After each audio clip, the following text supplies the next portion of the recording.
মুসলিম মিল্লাতকে আল্লাহ বলছেন তোমরা শ্রেষ্ঠ জাতি। আরে আল্লাহ বললেন শ্রেষ্ঠ জাতি, আর আমি হইলাম দুনিয়ার মধ্যে সব থেকে কপাল পোড়া জাতি, ঠিক না? আজকে পৃথিবীতে সব থেকে লাঞ্ছিত, বঞ্চিত, নিগৃহীত, হোমলেস, স্টেটলেস, সম্মান নাই, মর্যাদা নাই কোন জাতি? এই মুসলমান। অথচ আল্লাহ বলছেন কুনতুম খায়রা উম্মাতিন উখরিজাত লিন-নাস, তোমাদেরকে আমি পৃথিবীতে প্রেরণ করেছি শ্রেষ্ঠ জাতি। তোমরা খায়রে উম্মাহ এবং ইমামে আকওয়াম, শ্রেষ্ঠ জাতি এবং জাতি সমূহের নেতা তোমরা। সুবহানাল্লাহ, আলহামদুলিল্লাহ। আমাদের দায়িত্ব মানুষকে ভালো কাজের আদেশ দেবে, অন্যায় কাজ থেকে ফিরায় না। আমরা কি তা করি? আপনার চোখের সামনে একটা যুবক ছেলে সোনার চেন পরেছে গলায়, এই চরম শীতের দিনেও সামনের 3-4টা বোতাম খুলে রাখে যাতে লোকেরা বোঝে উনি একটা কিছু ঝুলাইছে। এটা যখন আপনি দেখেন, আপনি কি তাকে নিষেধ করেন যে বাবা এই সোনাটা তোমার জন্য নয়, পুরুষের জন্য, এক রত্তি সোনাও হারাম, তুমি তো সোনার চেন পরো নাই, তুমি জাহান্নামের আগুনের শিকল পরেছ। এই চেনটা খুলে তোমার মাকে দিয়ে দাও, বউ থাকলে বউরে দিয়ে দাও, বোন থাকলে বোনেরে দাও, কেউরে না দাও বাক্সের মধ্যে ধুয়ে দাও, যেদিন বউ পাইবা সেই দিন বউয়ের গলায় ঝুলাই দিও। আল-আমিরুনা বিল মারুফ, ভালো কাজের আদেশ করেন, অন্যায় কাজ থেকে ফিরাবার চেষ্টা করেন। একটা মানুষও যদি ভালো বানাইতে পারে কিয়ামতের দিন হতে পারে এটা আপনার জান্নাতে যাওয়ার জারিয়া হয়ে যাবে। একটা মানুষ। নূহ আলাইহিস সালাম আল্লাহর পয়গম্বর কত বছর বেঁচেছিলেন? আলফা সানা ইল্লা 50, 50 বছর কম 1000 বছর। কত হয় তাহলে? 950 বছর বেঁচে থেকে হেদায়েত করতে পেরেছিলেন মাত্র 40 জন অথবা 80 জন। অথচ উম্মতে মুহাম্মাদী সাল্লাল্লাহু আলাইহি ওয়াসাল্লাম রাসূলের উম্মতের হাতে হাজার হাজার অমুসলিম ইসলাম কবুল করতেছে, বেনামাজি নামাজি হচ্ছে। আল্লাহু আকবার। তা আপনার কথায় যদি একটা লোক ভালো হয় আপনি কত সওয়াব পাবেন চিন্তা করেন তো। কাজটা হচ্ছে নবীর, কাজটা হচ্ছে উম্মতের। এখন এই কাজটা হচ্ছে প্রত্যেকটি মুমিন পুরুষ আর নারী। المؤمنون والمؤمنات بعضهم أولياء بعض يأمرون بالمعروف وينهون عن المنكر। মুমিন পুরুষ আর মুমিন নারী তারা হলো পরস্পরের বন্ধু। সুবহানাল্লাহ। মুমিন পুরুষ আর মুমিন নারী পরস্পরের বন্ধু। তাদের কাজ কি?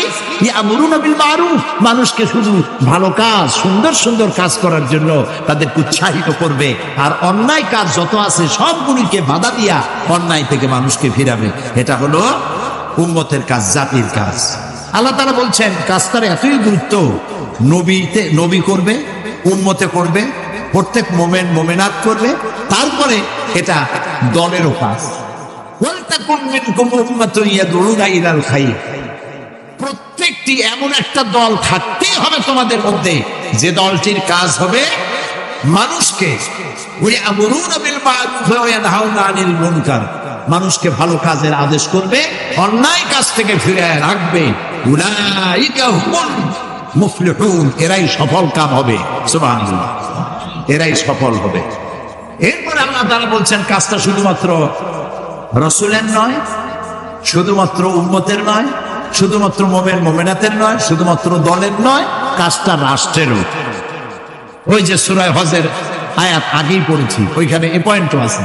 আল্লাযীনা মাক্কান্নাহুম ফিল আরদ আকামুস সালাত ওয়া আতাউজ যাকাত ওয়া আমারু বিল মারুফ ওয়া নাহাউ আনিল মুনকার। রাষ্ট্রের কাজ হলো নামাজ প্রতিষ্ঠা করবে, যাকাত আদায় করবে। যাকাত কে আদায় করবে? রাষ্ট্র। রাষ্ট্র যাকাত আদায় করতে পারবে ওই সরকার যাকাত আদায় করতে পারবে যে সরকার নামাজ প্রতিষ্ঠা করবে। নামাজ প্রতিষ্ঠা করবেন না আর যাকাত আদায় করবেন, সুবিধাবাদ জিন্দাবাদ, এইটা ইসলামে নেই। 4টা কাজ, 4টা কাজের 3টা করবেন, আপনি যাকাত আদায় করার অধিকার রাখেন সরকার।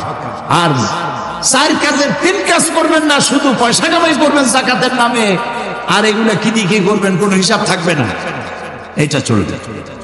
রাষ্ট্রের কাজ হলো 1 নম্বর কাজ নামাজ আদায় করবে, নামাজ প্রতিষ্ঠা করবে, জাকাত আদায় করবে। জাকাত আদায় করলে কি হবে? জাকাত আদায় করলে এনজিওরা যে কামটা করতেছে সর্বনাশ, এই সর্বনাশটা এনজিওরা করার সুযোগ পাবে না। এনজিওরা কি সর্বনাশ করে? এনজিওরা সর্বনাশ করে সমস্ত ব্যাংক তার সুদের রেশিও হচ্ছে, প্রফিটের রেশিও হচ্ছে 15 থেকে 17%, আর সমস্ত এনজিওদের সুদের পার্সেন্টেজ হচ্ছে 35 থেকে 45%। আপনি যদি 1000 টাকা নেন, আপনার নামে 850 টাকা আপনাকে দিবে, 150 টাকা সার্ভিস চার্জ আগেই রেখে দিবে, লেখা হবে 1000 টাকা দেওয়া হয়েছে। আর কিস্তি পরিশোধ করতে হবে প্রতি সপ্তাহে সপ্তাহে। দিতে দিতে কয়েক হাজার দেওয়ার পরেও ওই প্রথম 1000 টাকা শেষ হবে না। এনজিওরা সুযোগ নিয়েছে, জাকাত আদায় করেন না বলে এই সুযোগটা তারা নিয়েছে। আর যদি গভর্নমেন্ট জাকাত আদায় করে, আমরা একটা জরিপ চালাইছি, একটা জরিপের মাধ্যমে জানতে পেরেছি বর্তমান বাংলাদেশে যদি জাকাত গভর্নমেন্ট আদায় করে তাহলে মিনিমাম 12,000 কোটি টাকা প্রতি বছর জাকাত আদায় হতে পারে। 12,000 কোটি টাকা। আর রয়েছে ওয়াকফ এস্টেট। ওয়াকফ এস্টেটের নামে লক্ষ লক্ষ একর জমিন, ভ্যালুয়েবল জমিন ভোগ করতেছে মোতাওয়াল্লিরা বিভিন্ন জায়গায়।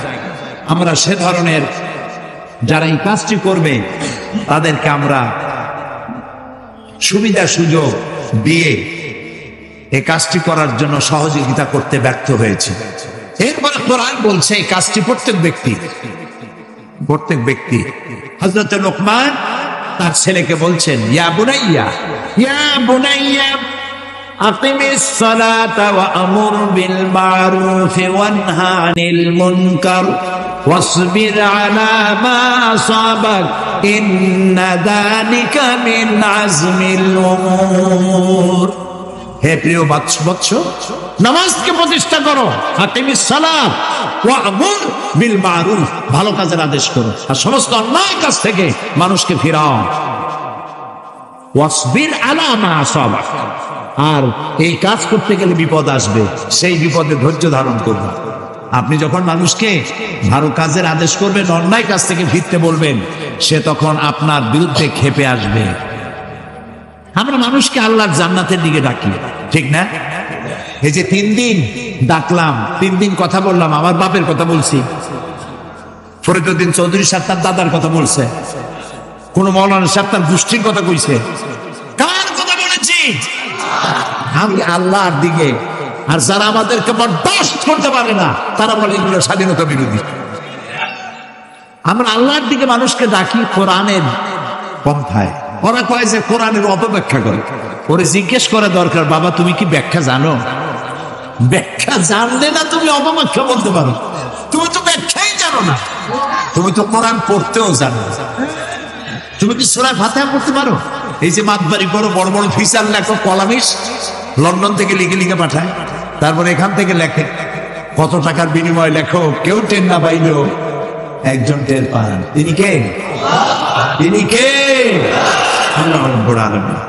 সুতরাং আমাদেরকে মানুষকে ভালো কাজের জন্য আদেশ করতে হবে এবং অন্যায় কাজ থেকে ফিরাতে হবে। হযরত লোকমান বলছেন এই কাজটা করতে গেলে বিপদ আসবে, এই কাজটা করতে গেলে বিপদ আসবে, সে তোমার বাধা দেবে, এই যে আজে বাজে কথা বলবে। তখন ওয়াসবির আলা মা আসাবাক, যখন বিপদ আসবে বিপদে ধৈর্য ধারণ করবা। হযরতে ইমাম গাজ্জালি তার ইহয়া উলুমুদ্দিন কিতাবের মধ্যে লিখেছেন, সবর শব্দটা আল্লাহ তাআলা কোরআন শরীফে 70 বার ব্যবহার করেছেন। আল্লামা ইমাম ইবনে কাইয়্যিম তিনি তার কিতাবে লিখেছেন, আল্লাহ তাআলা কোরআন শরীফে সবর শব্দটি 90 বার এনেছেন। ধৈর্য ধরলেই তুমি এর সুফল পাবে। তোমার গালি দিলে গালির জবাব গালি দিয়ে দিও না, ইদফা বিল্লাতি হিয়া আহসান। তুমি মানুষের মন্দের জবাব ভালো দিয়ে দাও, তাহলে তোমার দিকে লোকেরা আকৃষ্ট হবে। কোন জোশের কথা শুনলেই ইসলামের শত্রুরা সাবধান, ভেঙে ফেলবো, ঠ্যাং উল্টাই দেবো, এইগুলো কি স্লোগান আপনারা দেন? দরকারটা কি? কোন শত্রু নাই, সবাইকে বন্ধু বানা। তো মানুষকে আপনি বুঝাবেন। আমি একবার লন্ডনে এক বাড়িতে দেখলাম সিলেটি ভাষায় ইনজিল শরীফ। আমি তো অবাক হয়ে গেলাম যে আল্লাহ জিবরাইল দিয়ে সিলেটে আবার ইনজিল বানাই। তো দেখেছি সিলেটি আঞ্চলিক ভাষা ইনজিল এতটুকু, ওর মধ্যে লিখছে ঈসা আলাইহিস সালাম আসলা টাইম টাইম একখানা গাছের তলায় বসে আসলেন, এরকম ভাষা দিয়ে লেখা। তা আমি তার বললাম এটা কি আপনি কিনছেন? কয় না, একজন খ্রিস্টান আমার প্রতিবেশী দিয়ে গেছে। তা আপনি এখানে কত বছর আছেন? কথা প্রায় 30 বছরের মতো। আমি বললাম ভাই 30 বছর আপনি এখানে আছেন, আপনার ঘরে ইনজিল সিলেটি ভাষায় ইনজিল আপনার ঘরে রেখে গেল, আপনি কি ইংরেজিতে অনুবাদ করা একজন কোরআন শরীফ আপনার খ্রিস্টান প্রতিবেশীকে দিচ্ছেন? না, তা তো দেই। আপনি তা দেন নাই আর স্লোগান দেন ইসলামের দুশ্মনেরা হুঁশিয়ার সাবধান। এই স্লোগান কোনো কাজের স্লোগান নয়, মাসের স্লোগান। সমস্ত মানুষের বাড়িতে বাড়িতে যান, দুয়ারে দুয়ারে যান, কোরআনের দাওয়াত নিয়ে যান। শাহজালাল রাহমাতুল্লাহ আলাইহি আল্লাহর ওলি, শাহ আমানত আল্লাহর ওলি, শাহ মাহদুদ আল্লাহর ওলি। এই ওলিরা কোনদিন বলে যায় নাই যে আমার মাজারে পাহারা দিয়ে তোমরা টাকা আদায় করো, বলছে কেউ? শাহজালাল রহমতুল্লাহ আলাইহির মিশন কি ছিল আর এই পাগলেরা করে কি? হযরত শাহজালালের তরবারি আজও আছে, আমি তরবারি দেখেছি, দোধারি তরবারি হাতে নিয়ে এসেছে। যখন সিলেটে ঢুকলেন গৌর গোবিন্দ তার সব তিনি আজান দেওয়ালেন। আজান শোনা মাত্র মূর্তিগুলো কাঁপতে লাগলো। গৌর গোবিন্দের কলিজা গলার কাছে চলে আসছে, জিজ্ঞেস করছে ব্যাপারটা কি, এরকম হচ্ছে কেন? জ্যোতিষীরা বলল জবন এসেছে, মেলেচ্ছ এসেছে, আর উপায় না। শাহজালাল রহমতুল্লাহ আলাইহি তিনি বসলেন গেটের কাছে, এবার সব পালাচ্ছে। গৌর গোবিন্দ বলল সাপুরিয়াদের ডেকে যে আমারে একটা বাক্সের মধ্যে ভরিয়া সাপ বলে চালাই দিই, আমি সামনে পড়তে চাই না। ভয়তে কলিজা গলার কাছে চলে আসছে শুধু আজান শুনে। এরপরে লোক সব চলে যাচ্ছে, উনি দেখতেছেন যাও যাও যাচ্ছে সব। তারপরে ঝুড়িতে করে যাচ্ছে সাপুরিয়ারা, তোমাদের মধ্যে কি সাপ? যাও যাও যাও। এরপরে বড় একটা বাক্স, ওইটার মধ্যে কি? কাজে হুজুর আমরা সাপ খেলা দেখি, এর মধ্যে সাপ। নামাও, আমি সাপ খেলা দেখবো, নামাও। এরপরে বাক্স খুলছে, দেখে যে আসল সাপ বাইর হয়েছে। গৌর গোবিন্দ বলল যে আমার রাজত্ব ছেড়ে দিলাম, আমারে জানে বাঁচা। শাহজালাল রহমতুল্লাহ আলাইহি বললেন আমি তো মারতে আসি নাই, আমি তো হত্যাকাণ্ড করতে আসিনি, আল্লাহর দ্বীনকে নিয়ে এসেছি। তিনি ক্ষমা করে দিলেন। সেই শাহজালাল রহমতুল্লাহ আলাইহির মাজারে লোকেরা বিভিন্ন জায়গা দিয়ে যায়, মাছ ঘুরে ঘুরে যায়, যাইয়া চাদরের উপরে যাইয়া মাথা ঘা দিতে থাকে আর কাঁদতে থাকে। এগুলো গজাল মাছ আছে, বিরাট বিরাট গজাল, গায়ে শাকলা পড়ে গেছে, দেখলে মনে হয় যেন রিটায়ার্ড অফিসার, এরকম মোটা। ওগুলোরে মুড়ি খাওয়া, কুঞ্জা খাওয়া। একটা কুয়া আছে, পানি এত পচা, যে এইটার আর এক মুখ হলো জমজমের সাথে মিশানো। মানুষ মুসলমানের আকীদা হয় এত খারাপ, আকীদা বত্তর হয়ে গেছে। এগুলি ধর্মের নামের ব্যবসা, এগুলি জোরে বলেন কি? এই ব্যবসা বন্ধ করতে হবে, এই ব্যবসা বন্ধ করতে হবে। এরা ধর্মের নামের লুটেরা। আল্লাহ তাআলা আমাদের কান দিয়েছিলেন শোনার জন্য, চোখ দিয়েছিলেন দেখার জন্য, মুখ দিয়েছিলেন বলার জন্য। এই কান দিয়ে শুনলাম কিন্তু বুঝলাম না, মুখ দিয়ে তেলাওয়াত করলাম কিন্তু হৃদয়ঙ্গম করতে পারলাম না। এরকম করলে তো হবে না। সেই জন্য মাতৃভাষায় যদি বুঝি তাহলে আমি কোরআন দিয়ে আমার জীবন গড়তে পারবো। এই জন্য আল্লাহ তাআলা বলেছেন ফাইন্নাহা লা তা'মাল আবসার ওয়ালাকিন তা'মাল কুলুবুল্লাতী ফিস সুদূর। বাইরের চোখ তো নষ্ট হয় নাই, অন্তঃকরণের চোখ আমাদের নষ্ট হয়ে গেছে। এই জন্য কোরআন বোঝার জন্য আমাদেরকে এগিয়ে আসতে হবে। আজকে কি আমরা এই শপথ করতে পারি যে আমরা কোরআন শরীফের সূরা ফাতিহা থেকে শুরু করে সূরা নাস পর্যন্ত প্রত্যেকটি আয়াত আমি বুঝে পড়বো, তাতে আমার জীবনে যত বছর লাগে কোরআন শরীফ বুঝে পড়বো। এই নিয়ত কি করতে পারবো? পারবো? কারা কারা পারবো হাত উঁচু করে দেখান তো একটু। আলহামদুলিল্লাহ, আমরা সবাই বলি আলহামদুলিল্লাহ। আল্লাহ যেন আমাদেরকে কোরআন শরীফ পড়া এবং বোঝার তৌফিক যেন তিনি আমাদেরকে দান করে দেন। আমরা বলি আমিন। প্রিয় ভাই সব, কোরআন আল্লাহ রাব্বুল আলামিন দুর্বোধ্য ভাষায় নাজিল করেন নাই, বোধগম্য যেন হয় সেজন্য আল্লাহ তাআলা বলছেন ইন্না আনজালনাহু কুরআনান আরাবিয়্যান লাআল্লাকুম তাকিলুন। নিঃসন্দেহে আমি এই কোরআনকে নাজিল করেছি আরবি ভাষায় যেন তোমরা তা অনুধাবন করতে পারো। কোরআন মৃত্যু ভাষা নাজিল করা হয় নাই। বহুত ভাষা মৃত্যু হয়ে গেছে, ভাষা নাই। কোরআন এক জীবিত ভাষা। পৃথিবীর 48টি মুসলিম দেশের রাষ্ট্রীয় ভাষা আরবি। এটি সব থেকে সহজ, মোটেও কঠিন না। আপনি বুঝতে চেষ্টা করুন, তাহলেই বুঝতে পারবেন। আমি যখন লন্ডনে আমেরিকায় বক্তৃতা করি, আমি তাদের জিজ্ঞেস করি, আচ্ছা আপনারা যদি কিয়ামতের দিন, যারা আপনারা কোরআন বুঝেন, অনেকে কয় যে না বুঝি না। কেন বুঝেন না?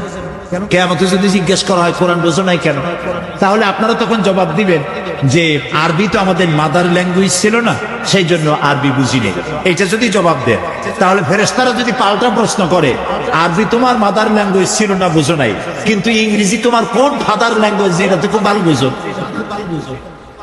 তো ইংরেজি শিখেছো তুমি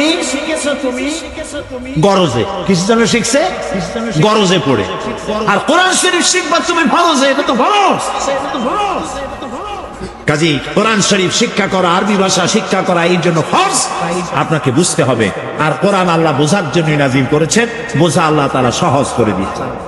আল্লাহ রাব্বুল আলামিন বলেন ফাইন্নামা ইয়াসসারনাহু বিলিসানিকা লাআল্লাহুম ইয়াতাযাক্কারুন। হে নবী, অবশ্যই এই কোরআনকে আমি তোমার বাক প্রক্রিয়ায় সহজ করে দিয়েছি। আমি আপনার জন্য উচ্চারণে, বলায়, পড়ায় আমি সহজ করে দিয়েছি, যাতে করে লোকরা যেন সহজভাবেই এর দ্বারা উপদেশ গ্রহণ করতে পারে। সুতরাং সেই কোরআন আমাদের কাছ পর্যন্ত এসেছে নবী করিম সাল্লাল্লাহু আলাইহি ওয়াসাল্লামের কাছে থেকে, এবং এই কোরআন অবিকল ভাবে আমাদের কাছে আছে, যেমনটি রাসূলের কাছে এসেছিল। এ পর্যন্ত কোনো পরিবর্তন হয় নাই। হয়েছে নাকি? ভবিষ্যতে হবে? আলহামদুলিল্লাহ। কোন জোরে শুনুন। কোরআনের যথাযোগ্য মর্যাদা আমরা যেন দিতে পারি, আমরা বলি আমিন। কবি মাহের আল কাদরি ভাষায় কোরআন যেন নিজেই আল্লাহর দরবারে আজ ফরিয়াদ করছে। কবি মাহেরুল কাদরি, আল্লাহ তাআলা তাকে জান্নাত নসিব করুন, তিনি কোরআনের ভাষায় বলছেন, কোরআনের হয়ে বলছেন আঁখোं में सजाया जाता हूँ, आँखों से लगाया जाता हूँ, ताबीज बनाया जाता हूँ, धो धो के पिलाया जाता हूँ। আমি কোরআন আমারে তাকের উপরে সাজায় রাখে, আমারে চোখের উপরে লাগায়, বুকের উপরে লাগায়, আমারে তাবিজ বানাইয়া পানির মধ্যে ধুয়ে ধুয়ে খায়। তাই করি না আমরা? তাই করছি না? जुज़दाने हरीर और रेशम के और फूल सितारे चांदी के, फिर इत्र की बारिश होती है, खुशबू में पसाया जाता हो। রেশমের কাপড় দিয়ে আমারে জড়ানো হয়, ফুল এবং চাঁদি দিয়ে আমাকে সাজানো হয়, খুশবু দিয়ে, আতর দিয়ে আমাকে সুন্দর করে রাখা হয়। किस बज़्म में मेरा जिक्र नहीं, किस उर्स में मेरी धूम नहीं, फिर भी मैं अकेला रहता हूँ, मुझसा कोई मजलूम नहीं। এমন কোন সভা আছে যেখানে আমার উদ্ধৃতি দিয়ে বক্তৃতা করা হয় না? এমন কোন অনুষ্ঠান আছে যেখানে আমাকে নিয়ে ধুমধাম করা হয় না? এরপরেও আমি একলা থাকি, আমার চাইতে মজলুম কেউ না। পৃথিবীর ভিতরে কোরআনের চাইতে মজলুম কিতাব দুনিয়ায় আর নাই। পৃথিবীতে সবাই যা পড়ে বুঝে পড়ে, একমাত্র কোরআন যা মানুষ না বুঝে পড়ে। পড়েন ইন্না লিল্লাহি ওয়া ইন্না ইলাইহি রাজিউন। কত বড় বিপদ, কত বড় মুসিবত আমাদের জন্য। কোরআন শুধু পড়ি, বুঝি। কোরআন যদি বুঝতাম, আমাদের তকদির ভালো হয়ে যেত, আমাদের তকদির ভালো হয়ে যেত। এই অবস্থা আমাদের থাকতো না। আমার হৃদয়ের সবটুকু আবেগকে উজাড় করে দিয়ে বলবো, প্রিয় ভাইয়েরা বোনেরা, আসুন কোরআন বুঝে পড়ি, কোরআন বুঝে পড়ি। স্লোগান হোক এবছরের, কোরআন পড়ি, কোরআন বুঝি, কোরআন দিয়ে সমাজ গড়ি। বলেন কোরআন পড়ি, কোরআন বুঝি, কোরআন দিয়ে জীবন আর সমাজ গড়ি। আল্লাহ যেন তৌফিক আমাদেরকে দান করে। প্রিয় ভাই সব, প্রিয় শিক্ষক, কোচিং ক্লাস, এসব শিক্ষকের বেতন 4 থেকে 5,000 টাকা প্রতি মাসে, তাও সপ্তাহে প্রতিদিন আসবে না। এটা কি বানায় বলতেছি না? ঠিক। আর কোরআন শিখাতে যাচ্ছেন, তার বেতন 600 টাকা, তার 3 লাখ বাকি। কোরআন তো শিখবে না, আনাকুম সানাকুম, কোরআন শিখবে না। কত বড় অবহেলা!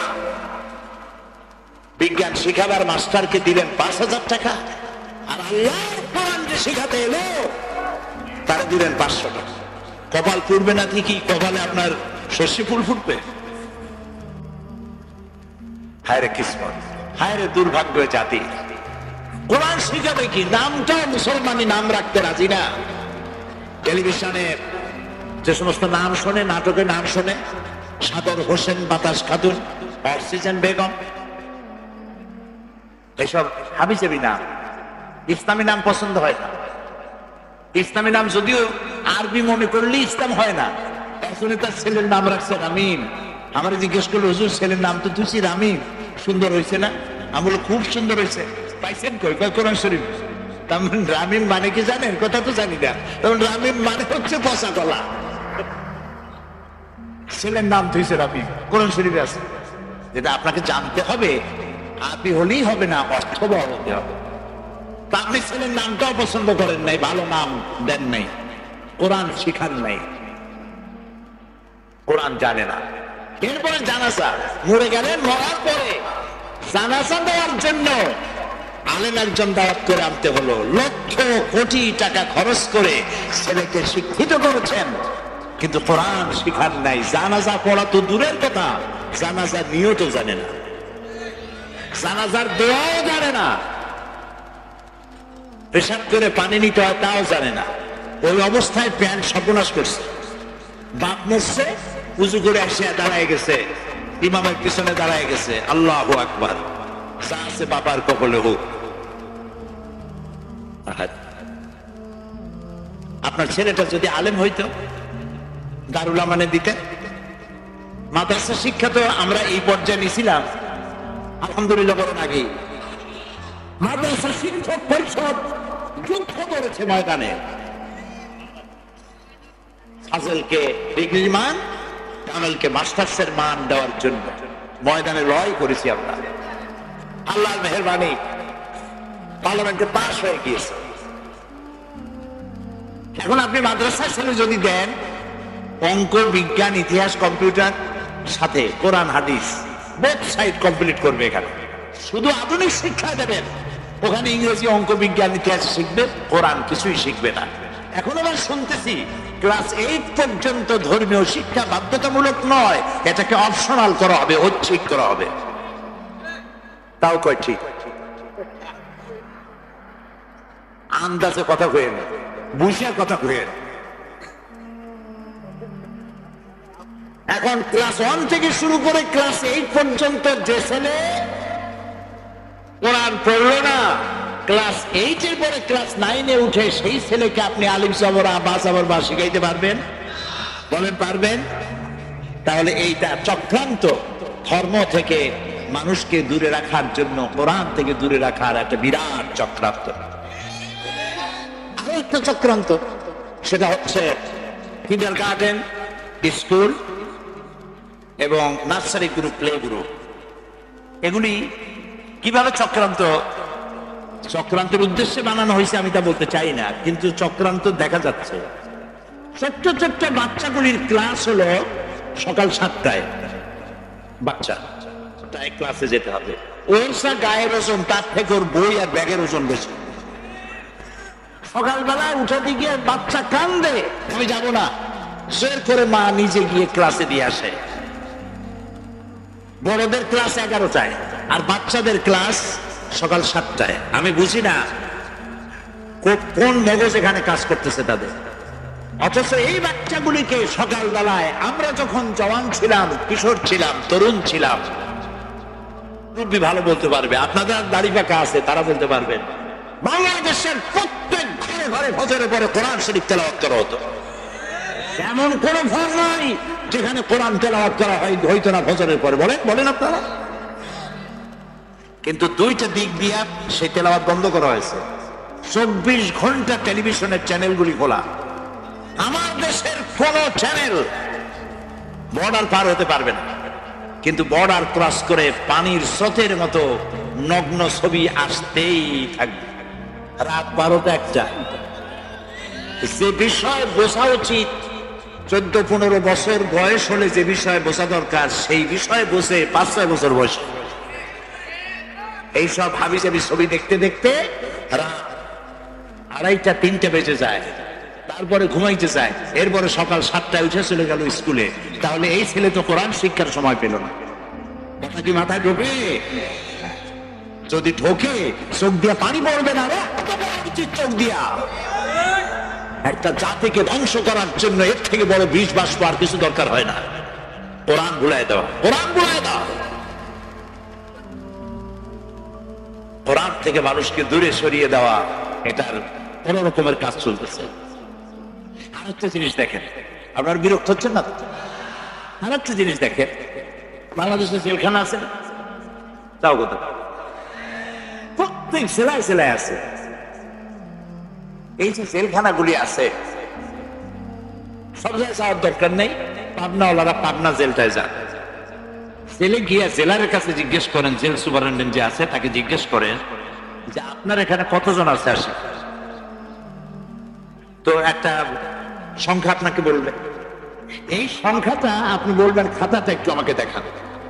খাতার মধ্যে বের করে দেখেন চুরি, ডাকাতি, জেনা, ব্যভিচার, হত্যা, ধর্ষণ, লুট, দাঙ্গা হাঙ্গামায় যত আসামি আছে, এর মধ্যে মসজিদের ইমাম কয়জন, এর মধ্যে মাদ্রাসার জন, এর মধ্যে পীর সাহেব কয়জন, এই জন্য পীরের মুরিদ কয়জন, এখানে হাফেজে কোরআন কয়জন, এখানে আলেম কয়জন। বেশি হবে না কম হবে? হয়তো নাই, আর থাকলে খুবই নগণ্য। তাহলে দুটাই শিক্ষা, একটা হচ্ছে মাদ্রাসা এডুকেশন, আর একটা হচ্ছে মডার্ন এডুকেশন, জেনারেল এডুকেশন। এই শিক্ষা এখানে আল্লাহর ভয় সৃষ্টি করে।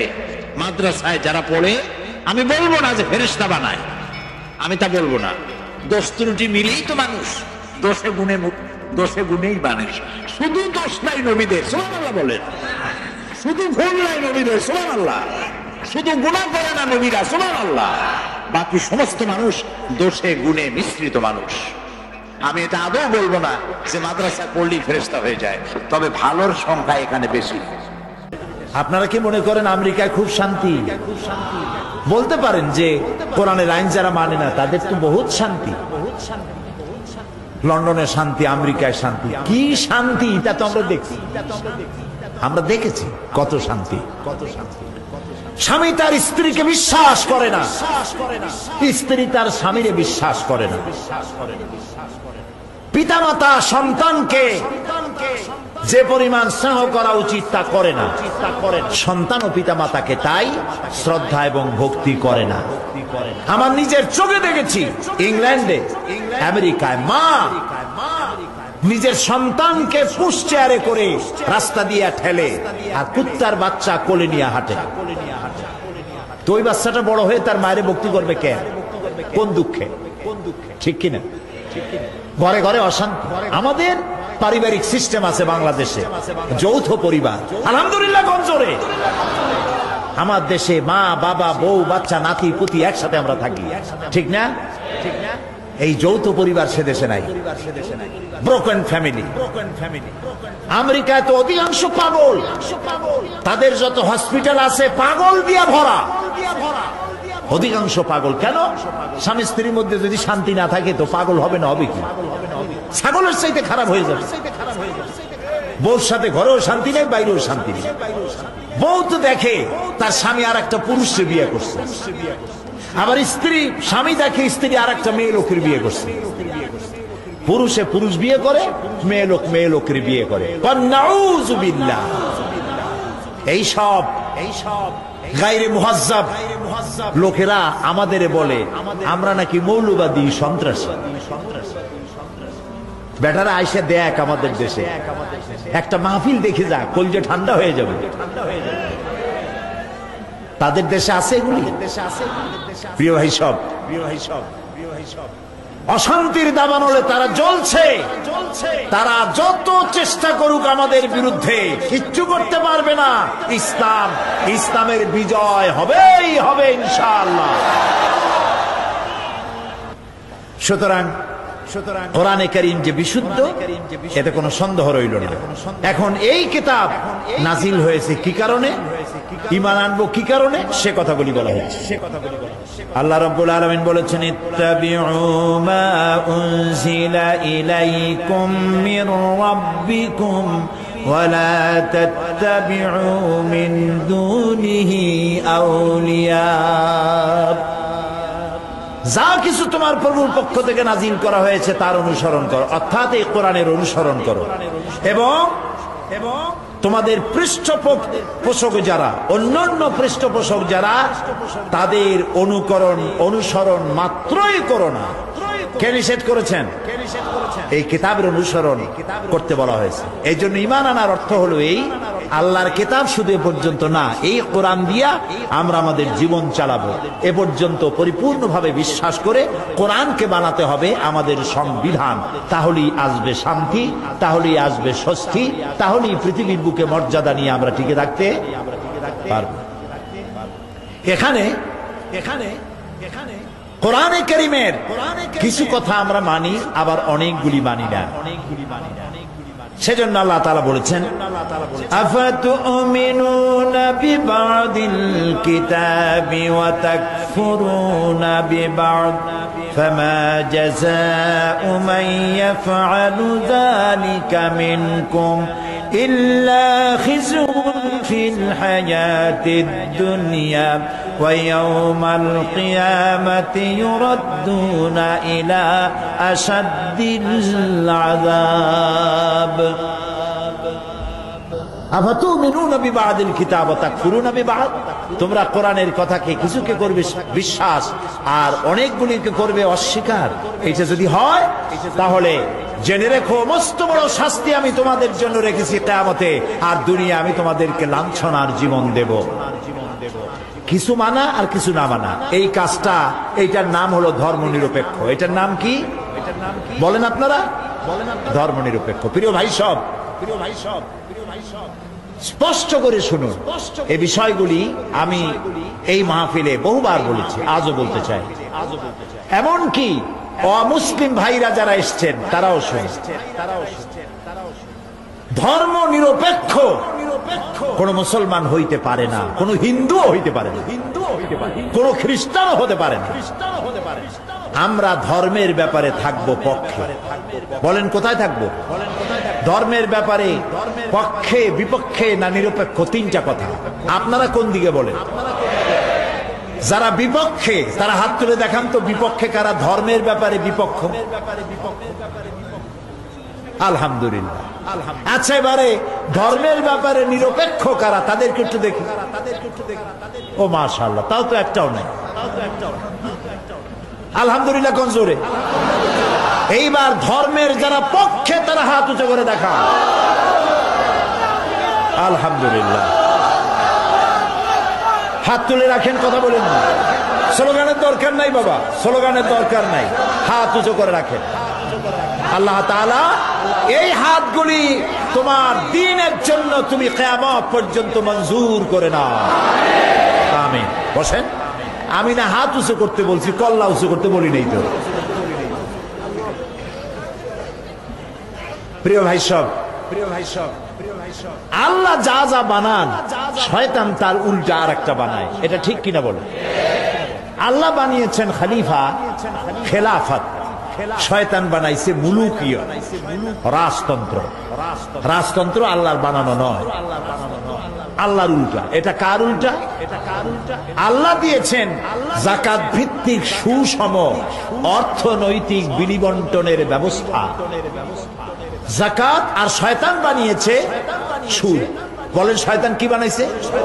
তাহলে আল্লাহ যা করলো শয়তান তার উল্টাটা করছে কিনা? যাকাত হচ্ছে বড় লোকদের কাছ থেকে নাও, গরিবদের দাও। আর সুদ হচ্ছে গরিবদের কাছ থেকে নাও, বড় লোকদের দিয়ে দাও। সম্পূর্ণ উল্টা, ঠিক কিনা? এই জন্য যাকাত এটি আল্লাহর দেওয়া বিধান। যাকাত এবং ওষুধ, যাকাত এবং ওষুধ, তোষক না কিন্তু ওষুধ, ওষুধ আইন দিয়ে। এই ওষুধ এটি মুসলমানেরা অনেকেই জানে না। এই কথাটা কি ঠিক বললাম না ঠিক বলছি? কেউ কেউ চিন্তাও করেন যে ওষুধ আবার কি, তেলাপোকা সারপোকা জাতীয় কিছু, অর্থাৎ জানে না, সেই জন্য চিন্তা করে অনেকে। এটি আল্লাহ তাআলার ফরজকৃত একটি বিষয়। যাকাত হচ্ছে অর্থের যাকাত, আর ফসলের যেটা দেওয়া হয় সেটাকে বলা হয় ওষুধ। এটি যদি বৃষ্টির পানিতে হয়, বৃষ্টির পানিতে আপনার ধান হয়েছে, গম হয়েছে, পাট হয়েছে, ডাল হয়েছে, ভুট্টা হয়েছে, আপনার ফসল যদি বৃষ্টির পানিতে হয় তাহলে আপনি দিবেন 10 ভাগের 1 ভাগ। আর যদি সেচ প্রক্রিয়ায় হয়, সেচ পাম্পিং মেশিন দিয়ে পয়সা খরচ করে পানি দিয়া যদি ফলান তাহলে দেবেন 20 ভাগের 1 ভাগ। এটা জুলুম হলো না ইনসাফ হলো? জুলুম হলো না ইনসাফ হলো? ওমাল্লাহু বিযাল্লামিন লিল আবিদ। আল্লাহ বান্দার উপরে জুলুম করেন না, সুবহানাল্লাহ। এই ওসর কি আমাদের দেশের লোকেরা দেয়? 10 মণ ধান হইলে 1 মণ দেয়, অথবা সেচ দিয়ে করেছে সেজন্য 20 মণে 1 মণ দেয়? দেন, এটা বুঝি না। এই জন্য দেশে ওয়াকফ এস্টেটের যত সম্পত্তি আছে, ওয়াকফ এস্টেট আছে না সারা বাংলাদেশে, ওয়াকফ যা আল্লাহর রাস্তে দান করা হয়েছে, যে উপার্জিত পয়সা গরিব মিসকিন এতিম এদেরকে দেওয়া হবে, মাদ্রাসা মসজিদ বানানো হবে। এটা ছিল লক্ষ্য, ঠিক কিনা? এখন যিনি ওয়াকফ করেছিলেন তিনি মারা গেছেন, তার আত্মীয় স্বজনেরা, সন্তানেরা, তার পিতার দেওয়াই আল্লাহর রাস্তে দেওয়া এই সম্পত্তিতে মাজার বানিয়ে অথবা কোন একটি ধর্মীয় প্রতিষ্ঠান কিছু একটা করে সমস্ত সম্পত্তি একা একা ভোগ দখল করতেছে। এই রকমের সম্পত্তির সংখ্যা বাংলাদেশে লক্ষ লক্ষ একর সম্পত্তি বেহাত হয়ে গিয়েছে। এই সম্পত্তিগুলি যদি উদ্ধার করা যায়, খুব লক্ষ্য করুন, সারা বাংলাদেশের আওকাফ অকৃত সম্পত্তি যদি গভর্নমেন্ট উদ্ধার করতে পারে এই সব ভূমিদস্যুদের হাত থেকে, এই শব্দ বলার জন্য আমি দুঃখিত, কিন্তু আমি না বলে পারতাম না। এরা ভূমিদস্যু, এরা কি? এই ভূমিদস্যুদের হাত থেকে সম্পত্তি যদি সরকার উদ্ধার করতে পারত, আর যদি বাংলাদেশের 14 কোটি মানুষের 1 কোটি অমুসলিম বাদ দিয়া 13 কোটি মানুষের যাকাত আর ওসর যদি আদায় করতে পারত, তাতে বাংলাদেশে এখন যদি যাকাত আদায় করে গভর্নমেন্ট, অন্তত 5.5 থেকে 6 হাজার কোটি টাকা যাকাত আদায় হতে পারে। আল্লাহ তাআলা এই ভূমিদস্যুদের কলিজায় জাহান্নামের ভয় দিয়ে দিয়েছে। প্রিয় ভাই সব, কোরআন এসেছিল, আল্লাহ যা যা দিয়েছিলেন শয়তান একটা উল্টা করলো। আল্লাহ দিল খেলাফত, শয়তান করলো মুলুকিয়াত। আল্লাহ দিলেন যাকাত, শয়তান করলো সুদ। আল্লাহ দিলেন ইসলাম, শয়তান কয় আমি বসে থাকি কি কামে? শয়তান বানাইলো ধর্ম নিরপেক্ষ মতবাদ। ধর্ম নিরপেক্ষতার জন্মদাতাকে চিল্লায় বলুন, আরো জোরে বলুন। পৃথিবীতে কোন নবী ধর্ম নিরপেক্ষ ছিলেন না। ভাই সাহেব, আমি করজোড়ে আপনাদেরকে বলি, একটু বুঝতে চেষ্টা করেন। আমি সব ভালো ভালো জিনিসের পক্ষে, শুধুমাত্র ধর্মের ব্যাপারে আমি নিরপেক্ষ কেন হইলাম? কত বড় কপাল পোড়া! ভাত খাওয়ার পক্ষে, এই ব্যাপারে তো নিরপেক্ষটা পাগলও পাওয়া যাবে না। যাতে মাতাল হলে কি হবে? তাহলে ঠিক আছে, ক্ষুদা লাগবে ভাত চায়, চায় না? তো ভাতের পক্ষে। ঘুমাইতে না পারলে মানুষ পাগল হয়ে যাবে, ঘুমের পক্ষে। ঘুমের ব্যাপারে নিরপেক্ষ একটা লোক বাইর করেন দেখি। বিবাহের ব্যাপারে নিরপেক্ষ লোক বাইর করেন। নপুংসকদের ভিন্ন কথা। তাহলে যত ভালো জিনিস সবটার পক্ষে। ধর্ম এতই খারাপ, এইটার ব্যাপারে নিরপেক্ষ থাকতে হবে।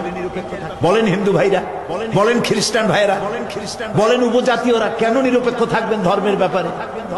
আপনি ধর্মের পক্ষে থাকুন, কারণ ধার্মিক মানেই ভালো মানুষ। সে হিন্দু হোক, সে খ্রিস্টান হোক, সে বৌদ্ধ হোক, সে মুসলমান হোক, যে ব্যক্তি ধার্মিক সে ব্যক্তি ভালো। আর এখন এই কথাটাকে কিভাবে উল্টায় দেওয়া হয়েছে? ধর্মীয় আন্দোলন যদি কেউ করে, ধার্মিকতা যার মধ্যে বেশি, ধর্ম চর্চা করে, ধর্ম দিয়ে, দিন দিয়ে, ইসলাম দিয়ে মানুষকে সুশাসন করতে চায়, এর নাম সাম্প্রদায়িকতা।